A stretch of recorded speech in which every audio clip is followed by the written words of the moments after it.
नमस्कार, एजुकेशन नगरी में आपका स्वागत है। मैं हूं आपके साथ दीपशिखा।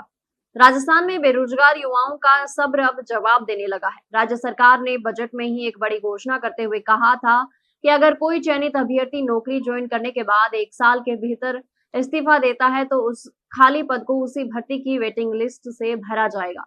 ये फैसला सुनने में युवाओं के लिए राहत भरा लगा, लेकिन हकीकत इससे बिल्कुल अलग नजर आ रही है।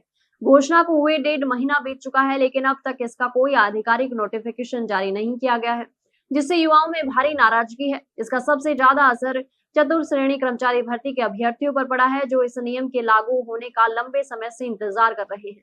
बेरोजगार युवाओं का कहना है कि अगर सरकार इस नियम को इसी भर्ती से लागू नहीं करती तो इस घोषणा का कोई वास्तविक फायदा नहीं होगा।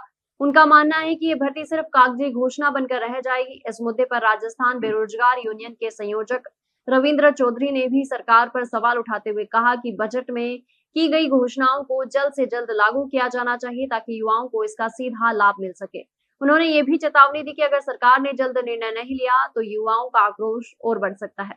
ऐसे में सबसे बड़ा सवाल यही है, क्या सरकार अपनी ही घोषणा को जमीन पर उतारेगी या फिर ये मामला भी सिर्फ फाइलों तक सीमित रह जाएगा। हर गुजरता दिन हजारों बेरोजगार युवाओं के भविष्य को और अनिश्चित बना रहा है और अब सबकी नजर सरकार के अगले कदम पर टिकी हुई है।